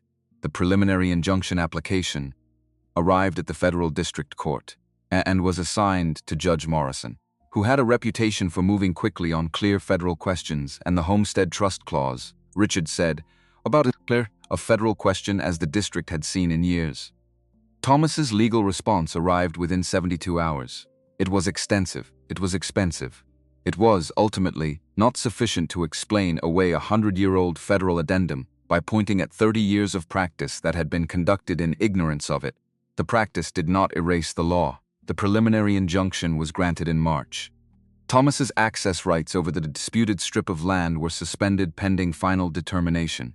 His access to a significant portion of his eastern holdings was in legal limbo. Several lenders who had advanced credit against those holdings began asking questions that Thomas's attorneys had to field, and fielding them cost resources, and resources were not infinite, even for someone who had spent 30 years building an operation that looked, from the outside, like it had no ceiling. The ceiling had always been there. They had just found it. Barbara came back in January, not because Katie had reached out. She hadn't. She had respected the boundary from the clinic hallway the way she'd learned to respect most things that cost something, by acknowledging the cost and continuing to function. Barbara came on a Sunday afternoon with Sharon Ramirez in the passenger seat, and the particular posture of 2 people who have discussed something thoroughly enough to arrive at an agreement and are now committed to executing it. They got out of the truck together, walked to the porch together, stopped at the steps together. Barbara took her hat off, held it in both hands. "I owe you a conversation I should have had a month ago," she said. Katie waited. "Timothy told me what he'd been doing out here. Not after the accident. He'd told me in October, and I let myself pretend I hadn't understood what he meant, because the pretense was easier than the truth." She looked at her hat. "He saved your life under that beam, and I stood in a hospital hallway and spoke to you as if you were the reason he was in that room." A pause. "You weren't. The barn was, and the barn had been failing for 6 years before you came up that road." "Vera," Katie started. "Let me finish." Barbara looked up. "I was scared. When I'm scared, I find something to be angry at. It's a flaw I've had a long time and I'm working on it." She met Katie's eyes. "I'm sorry. That's the whole of it." Sharon stepped up to the same level. She had the look of someone who had driven an hour for this and was not going to waste the trip. "Word about what you and Richard and that woman with the notebooks have been building got to Billings," she said. "I heard it at a coffee shop from someone who'd seen the court filing. I called Barbara on Wednesday. She said she'd been sitting with this for 3 weeks already." Sharon looked at Katie steadily. Donald Thomas bought my building and raised my rent until I couldn't keep the lights on. I've been angry about that for months and I've been directing it wrong. She paused. Tell me what I can do. Barbara reached into her coat pocket, pulled out an envelope. Set it on the porch rail the way you set something down when you've been carrying it longer than you should have. Margaret left this with me 11 years ago, she said. She said to give it to whoever from her family came home. I should have given it to you in March. I held back because I was watching to see if you'd last. That was wrong. In the envelope, a check for $300 and a note in Margaret's handwriting. This is for the first thing you plant in spring. Not taxes, not repairs. Something living. So you remember what you're keeping it for. Katie held the note and looked at the oak tree in the east yard, bare-branched in January but alive, in the way that things that look dead in winter are alive, just holding what they have close to the center where it's protected. The tree had been there before anyone living could remember. Margaret had probably looked at it, the same way from the same approximate spot, Ruth before her. Joseph Holt before that, in 1923, when he'd filed the papers that were now going to cost Donald Thomas everything he'd spent 30 years building. She came down from the porch and put her arms around Barbara Garcia. Barbara was 71 years old and not a person who made a habit of being embraced, and she stood still for one beat and then put one hand on Katie's back, briefly, with the kind of restraint that means the gesture costs something, and she was offering it anyway. That was enough. When they stepped back, Barbara's eyes were not wet, but they were doing something adjacent to wet, and she looked past Katie at the house with its new porch post, and its patched walls and its repaired south side, and she said, "The house looks better. We've been working on it, I can see that." She put her hat back on. "What do you need from me and Sharon, specifically? We're not here to offer in general. We're here to help with specifics." Katie thought about what specifics meant at this point, what the next stage of the work required that she didn't have. Witnesses, she said. People who will sign sworn statements about what they saw in this county. People who knew Margaret, who watched the Ashby sale, who watched the years after Theodore signed those papers. Richard can notarize, but I need people willing to put their names on paper. Barbara nodded. I know 12 people, she said, at least. Some of them have been wanting to say something for years and didn't have a reason that felt solid enough. She looked at the folder Katie was holding. Give me a week. She got 11 sworn statements in 8 days. 11 people in Harlan County who had watched things happen and never been officially asked to describe what they'd seen, and who, when Katie knocked on their doors with a notebook and a specific question, talked. Because the question had finally been asked by the right person at the right time, with enough of the surrounding structure visible that speaking into it felt like contributing to something rather than shooting into a void. Richard notarized each statement. He had renewed his notarial commission privately every year since his retirement, he told her, just in case. He was a careful man. He had always been a careful man. She stopped being surprised by the ways his preparation had anticipated what they would need. Timothy came back on a Thursday in late January. She heard his truck on the road before she saw it. The particular sound of his engine, which she had learned the way you learn the sounds of a place you've been paying attention to. He drove slowly because the road was still icy in the shaded sections, and he was the kind of driver who adjusted to conditions rather than arguing with them. He parked and got out and crossed the yard and stopped at the porch rail. Didn't come up the steps. His arm was still in a partial brace, but he was moving with less compensation than he'd been moving with when she'd last seen him. Barbara doesn't know I'm here, he said. I figured. He looked at the house, at the work that had continued without him, at the new section of fencing on the north side that Gary had helped her put in when the ground was still soft enough to sink posts, at the repaired kitchen window that had been covered with plastic sheeting since October, and was now actual glass. I should have come sooner, he said. I used the shoulder as a reason not to. It wasn't the reason. What was the reason? A pause. The length of it was honest. I didn't know how to come back after what she said to you in that hallway. I thought if I showed up it would be asking you to pretend it hadn't happened, and I wasn't sure you could do that, or if you should. He shifted his weight. I wasn't sure what I was asking you for. You weren't asking me for anything. You were just standing in my yard. I was standing in your yard hoping you'd let me come back and do the work I should have been here doing for the past 2 months. She looked at him, at the brace on his arm, at the fact that he had driven on still icy roads from his mother's house in the next county, to stand at her porch rail and say this out loud. Instead of finding a more comfortable way to re-enter the situation, the north fence line needs posts on the far end before the ground freezes any deeper, she said. He nodded once. Saturday morning, he said. Saturday morning, he turned to go. Timothy, he stopped. Looked back at her over his shoulder. You pushed me out from under that beam. Whatever else is complicated about any of this, that part isn't. He was quiet for a moment. You'd have gotten clear on your own, he said. You were already moving, I don't know that, I do, said simply, as a statement of fact rather than reassurance. You're always already moving. He got back in his truck and drove away on the icy road. Carefully the way he did everything. She stood on the porch and watched the truck until it was gone. The January afternoon was going gray at the edges, and the temperature was dropping in the way it dropped this time of year. Not gradually, but all at once, as if a decision had been made somewhere above the cloud layer. She should go inside, bank the stove, start dinner. She stood on the porch a little longer. When Barbara had come with Sharon 2 weeks earlier, and Sharon had asked what Katie needed specifically, Katie had said witnesses, which was true. But there was another answer she could have given, which was, I need the people I've been trying not to need back. I need the people I let close because the work required it, and then lost because the work made them targets. I need the network that got severed in November, when the barn came down, and Barbara stood in a hallway and the weight of being a target became visible in its full shape.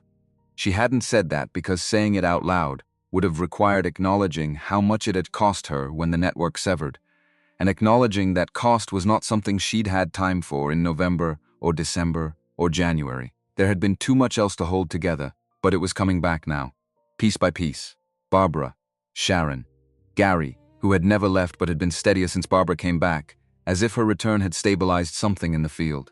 Stephanie, who had stayed through January and February and showed no signs of leaving. And whose presence had become a different kind of structural element than Katie had initially understood. Not just the owner of essential evidence, but a person who knew what it meant to carry something this heavy, this far alone, and was not going to leave someone else in that position if she could prevent it. And now Timothy, who was coming back on Saturday to set fence posts in frozen ground, with a shoulder that wasn't fully healed yet. She went inside and banked the stove and started dinner. Ronald Sanchez arrived at Richard's cabin on a night in late August, when the summer had gone dry, and the grass on the hills was the pale gold of a season that had given what it had to give. Katie was there when he came. She had been meeting with Richard twice a week through the summer, as the civil case moved through its preliminary stages, and the AG complaint produced its slow cascade of document requests. And the FBI packet worked its way through whatever process federal packets worked through on the way to becoming something actionable. She heard the truck on the road before it came into view. A pickup that was not new and not maintained with pride. The truck of a person who used a vehicle without considering what it said about him.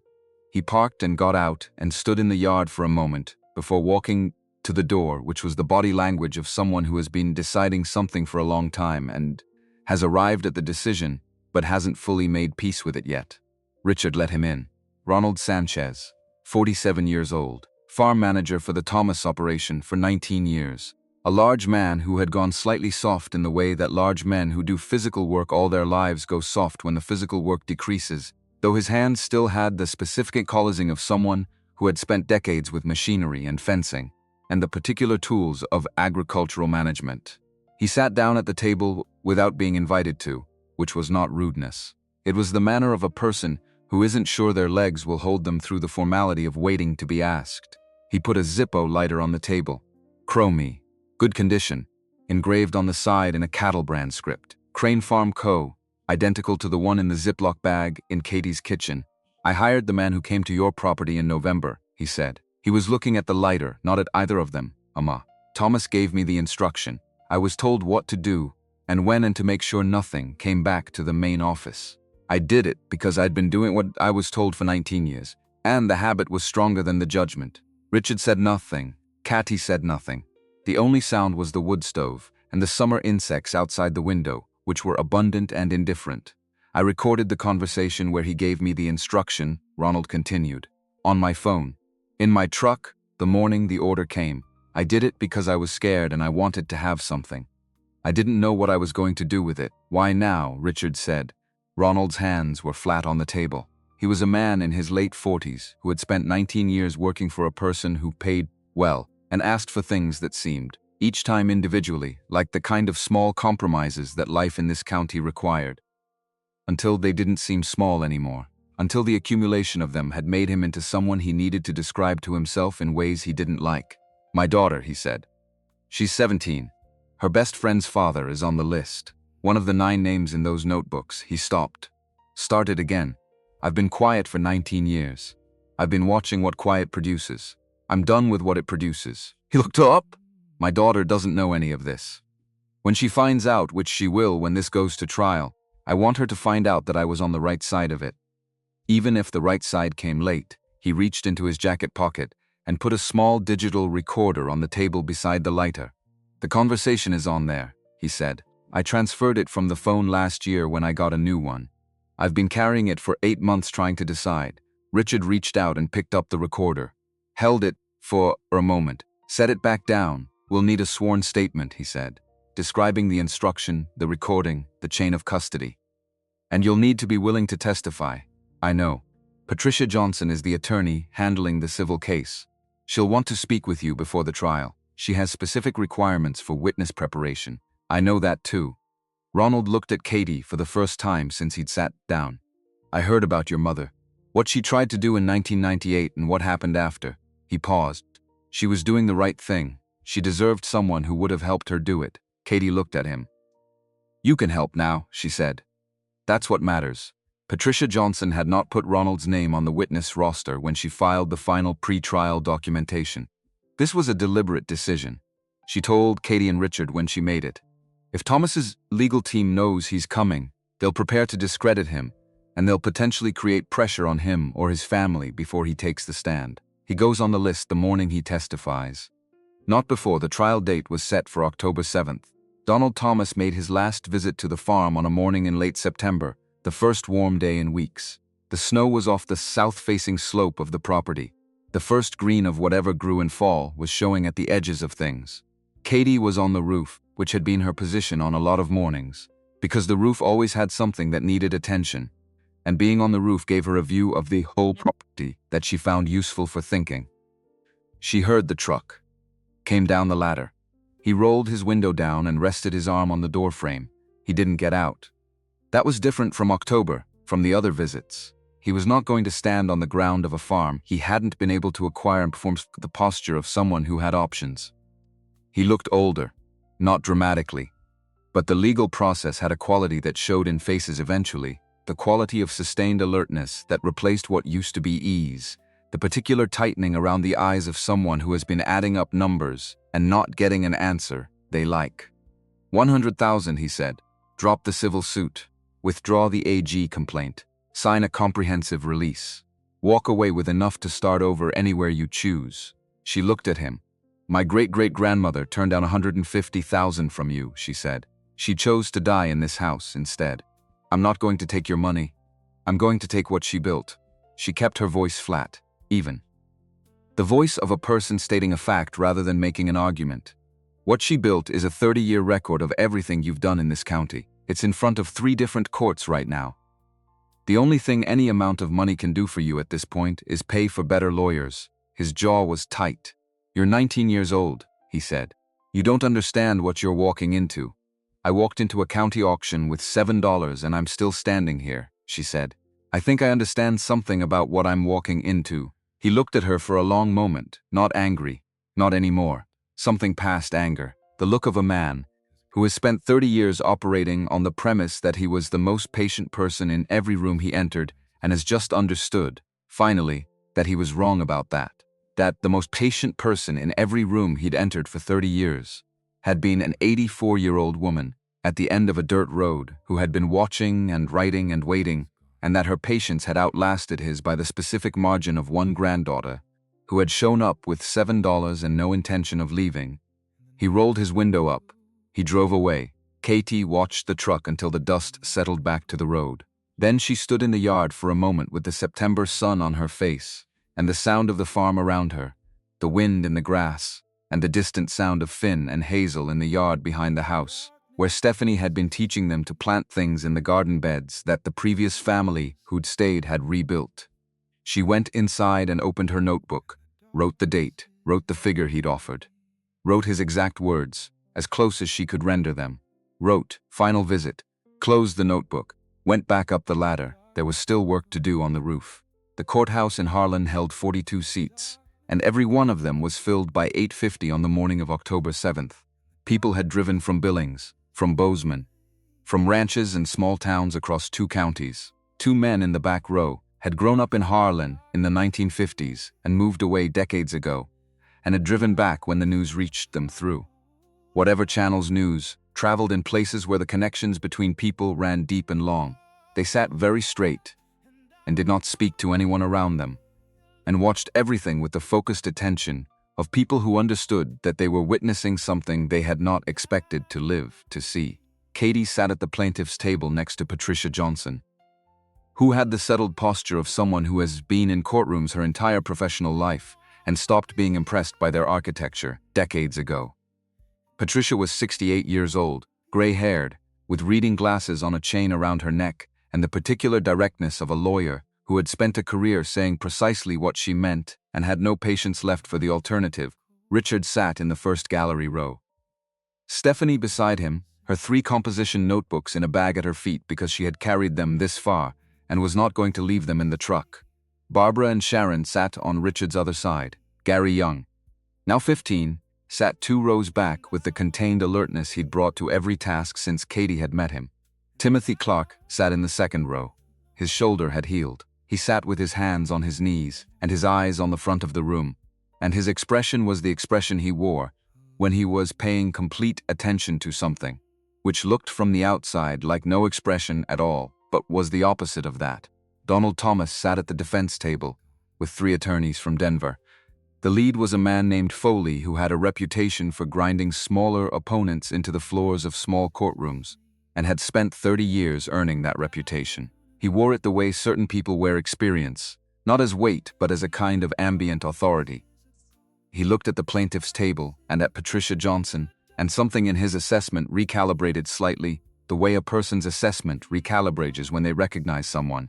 He and Patricia had been at opposing tables before, a long time ago, in a different county.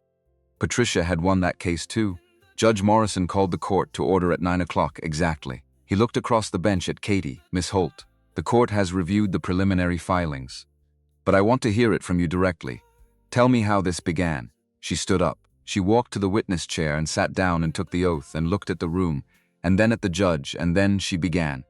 She told it in the sequence it had happened. The cardboard box, 3 things inside it: a ring with initials, a birth certificate, a Polaroid photograph with a reflection in the window glass behind the young woman's shoulder, a man standing on the road watching her have her picture taken, a man Katie wouldn't identify until October of the following year when he drove up her road with clean boots, and a paper held between 2 fingers, the auction, $7. The receipt still in her jacket pocket on the day she testified, the hiding place, the 11 never stop non-ring, and the $100 red journal and the 47 letters returned to sender, and 13 birthday cards addressed to a child Margaret had never met and had written to anyway, because certain things deserve to be marked, even when there is no one to receive them. The journal, what it contained. 30 years of documentation in careful handwriting, dates and names and license plates, and photographs taken through glass, 1 name appearing on every page from the first year to the last. She told them about Olivia. She told it without performance. Her mother at 17, walking into an office that was supposed to be safe, trying to do what needed doing in a county where the official responsible for doing the right thing was owned by the person she was trying to stop. The evidence file suppressed within 24 hours. The call Richard had received that night. Olivia gone 2 weeks later. Dead at 21 in Nebraska without ever coming home, carrying a letter she'd never answered, and a photograph she'd never stopped keeping, and a secret that had outlived her by 18 years, until her daughter found it in a cardboard box in the office of a group home and followed it back to Montana. Patricia entered the photocopy Betty Gonzalez had kept in her desk drawer for 20 years. Foley objected to chain of custody. Judge Morrison looked at him over the rim of his glasses with the specific patience of a judge who has been on the bench long enough to have heard every objection and has opinions about which ones are worth his time. The original was destroyed in 1998 by the office that was supposed to preserve it, he said. We are admitting the copy. Sit down, counsel. Foley sat. Patricia entered the 1923 Homestead Papers. She entered the journal. She entered Richard's files. 6 inches of organized documentation. She entered 11 sworn statements. Foley objected to each one. He was overruled to each one. By the 6th overruling, the gallery had stopped reacting to cycle and was simply watching Foley with a particular quality of attention reserved for someone who is trying very hard and not getting anywhere. Richard took the stand on the 2nd day. He told the truth in the register he'd been using his entire adult life. Methodical, complete, without flourish or embellishment, answering every question with the specific accuracy of a man who understood that accuracy was the only tool a witness had and everything else was noise. He described the 1998 night in detail, the girl who had walked into his office, what she'd brought, the call that came afterward, the decision he'd made and the cost of that decision across 20 years of living with it. Foley cross-examined him for 2 hours. Richard answered every question in the same register, the same pace, the voice of a man who had given testimony under oath dozens of times and understood that patience was the most effective thing available to a witness who was telling the truth. He was not rattled. He was not rushed.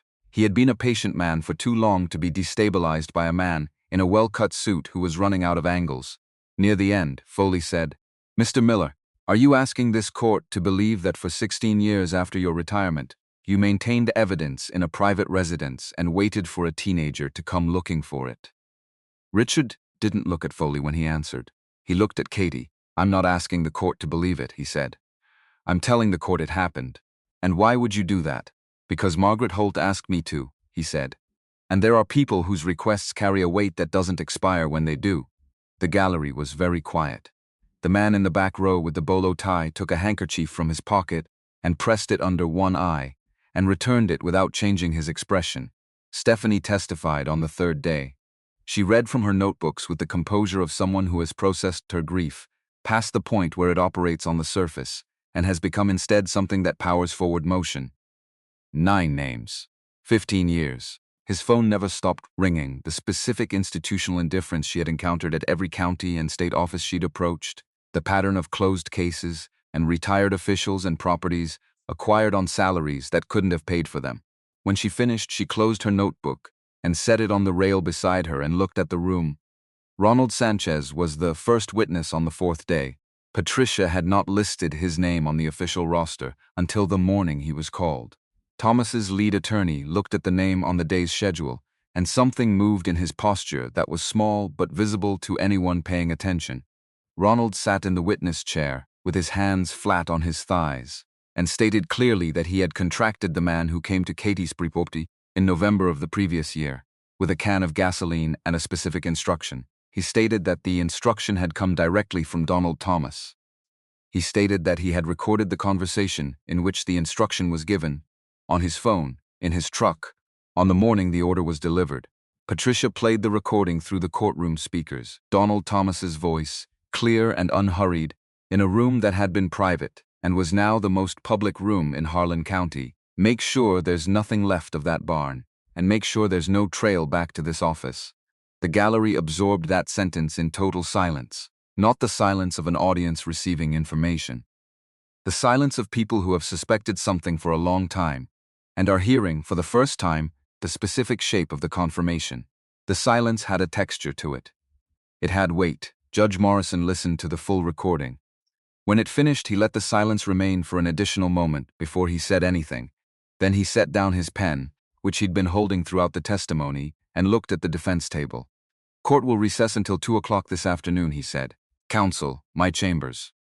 Both sides, the gavel came down. Katie sat at the plaintiff's table while the gallery rustled and shifted around her, and Patricia leaned over and said, quietly, "They're going to ask to discuss a stipulated judgment on the civil matters. Should we?"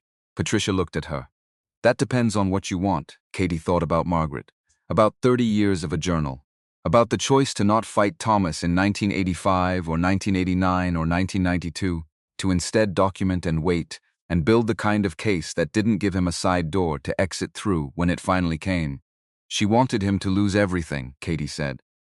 not to walk away with a settlement he could live with. Then we don't agree to the civil stipulation. Patricia gathered her papers. We let the judgment stand and we let the consequences be what they are. The chambers meeting lasted 40 minutes. Foley came back with the specific posture of a man who has had the numbers explained to him from multiple directions and has arrived at the same answer each time. He went to Thomas and spoke quietly for a long time. Thomas shook his head twice. The third time he stopped shaking it and looked at the table, and then he nodded, slightly, the nod of a man who has run out of moves and knows it. Foley stood up, Your Honor. The defense concedes on the civil land transfer claim and will not contest the Homestead Trust determination. We request a formal ruling. Judge Morrison looked at him for a moment. Then he picked up his pen. The ruling came down at 4:15. The 1998 transfer of Theodore Holt's land to Donald Thomas was void from the date it was executed. Title to the disputed strip returned in full to the Holt estate. The civil claims for fraud, witness intimidation, and the arson attempt were resolved in the plaintiff's favor on all counts. The federal grand jury in Salt Lake City, his phone, which had been convened in the spring based on the FBI packet and had been working quietly through the summer while the civil case moved through its stages, would address the criminal matters in a separate proceeding. Patricia told Katie what the damages figure would be and also told her it would be difficult to collect, because by the time the federal criminal case ran its course, Thomas would not have the assets to satisfy it. She was right. She was right about most things, which was the quality that had made her worth driving from Denver for $25 and a handshake. The federal indictment came in the spring. 63 pages. Wire fraud, witness intimidation, conspiracy, the deaths of 9 men over 15 years in 3 states. Thomas was not convicted of murder. The evidentiary standard for the criminal charges required certainty that the jury could not reach on those specific counts. But he was convicted on the fraud and intimidation counts, 4 years. A federal facility in Colorado. During those 4 years, his wife filed for divorce. 2 banks called their loans. The ranch went into receivership. The entity names that had appeared in 3 states worth of property, documents, and insurance filings were dissolved one by one, as the assets behind them were liquidated to satisfy creditors and court orders. By the time he walked out of federal custody, the Thomas operation in Harlan County was a legal designation attached to nothing. The land had been sold to 3 separate buyers. The Crane Farm Co. holding company had been administratively dissolved. His name no longer appeared on any document in the county recorder's office, except as a historical party to transactions that were now in dispute or had been unwound. He moved to a small town in eastern Wyoming. He did not come back to Harlan County. Not then. Not ever. People who had been in the courtroom told Katie afterward that he had not looked at her once during the 4 days of testimony. Not once, in 4 days, in a room where she was the most important person present, as if by declining to look at her directly he could maintain some version of a reality in which she had not happened to him. She thought about this sometimes. She found that it didn't matter to her the way she would have expected it to. She had not done this to be seen by him. She had done it because something needed doing and she was the one standing there when it needed to be done. That was sufficient. That had always been sufficient. The lantern in the window had started in December, the first winter, after Stephanie's car went into the ditch at the property line. Katie had understood, watching those headlights come over the rise and swing wrong on the ice, that the road out front was dark in a way that people coming from the north didn't anticipate, and a light in a window was the most basic offer a place could make. Someone is here, there is warmth. You are not as lost as you thought. She had kept it lit every night after that, from dusk to dawn. Not as a signal to anyone specific, just as a practice. The practice of leaving a door open even when you don't know who is going to walk through it. By the 2nd year, people in Harlan were calling it the Lighthouse. Not because she'd named it that. The name had come from town, from Barbara's store, and Sharon's second location when she reopened, from the feed store and the post office, and the truckers who passed on the highway south of the river and had heard about it from somewhere and told someone else. A woman from Billings who couldn't make rent stayed 6 weeks and helped with the fence line. A family with a broken engine stayed 3 weeks and rebuilt the garden beds. A boy of 17 aged out of the foster system in August stayed 3 years until he had enough saved from working at Barbara's store to enroll in a community college in Bozeman. He left on a Tuesday morning with a handshake and a jar of seeds from the garden and the particular posture of a person who has been given enough time in a place to understand what enough time in a place can do. Katie did not put up a sign, did not make any announcement. The lantern was the only marker. But people found it. In the autumn of the third year, after the verdict and the receivership and all the legal aftermath had settled into its permanent positions, she planted the apple tree. She had been waiting for the right place and the right time since Barbara had given her Margaret's $300 in January. The tree went in the south yard, where the light was good and the drainage was better than the east side, which Gary had identified without being asked, because Gary had continued to appear with specific, correct information at the specific moment she needed it, which was one of the more reliable things in her life. She planted it on a Saturday morning with Gary holding one side of the root ball, and Timothy holding the other, and Finn insisting on being the one to pour the first bucket of water, which was not negotiable. She stood next to the tree when it was done and looked at it. Small, not impressive yet. Not the thing it would eventually become.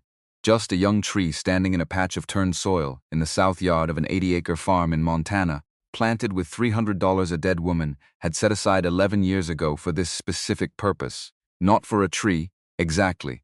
For whatever the first living thing was that the right person planted in the right moment for the right reason. A thing that would grow whether or not the person who planted it was there to see it. That was the whole of the instruction. That was everything Margaret had been trying to say with $300, and a note written in her careful handwriting, and kept in an envelope in Barbara's coat pocket for 11 years waiting. Keep the light on. Plant the thing that grows. Not for yourself, for whoever comes after. She thought about her mother, 21 years old in Nebraska, carrying a letter she'd never answered and a photograph she'd never stopped keeping. What Olivia had preserved by running, by staying alive, by keeping the thread of knowledge intact, even when she had no way to use it, was not the evidence itself. The evidence had died with Olivia, had vanished into whatever she'd carried it in, had not survived her in any form that could be accessed. What she'd preserved was the thread back, the address on a photograph, the location on the back of a Polaroid in careful cursive. Rimrock and then Harlan, and then a county library database and a county auction, and $7 and a receipt held in both hands so they wouldn't shake. Olivia had not been able to finish it. But she had made it possible for someone to finish it. She had kept the thread and the thread had held, and here was the end of it.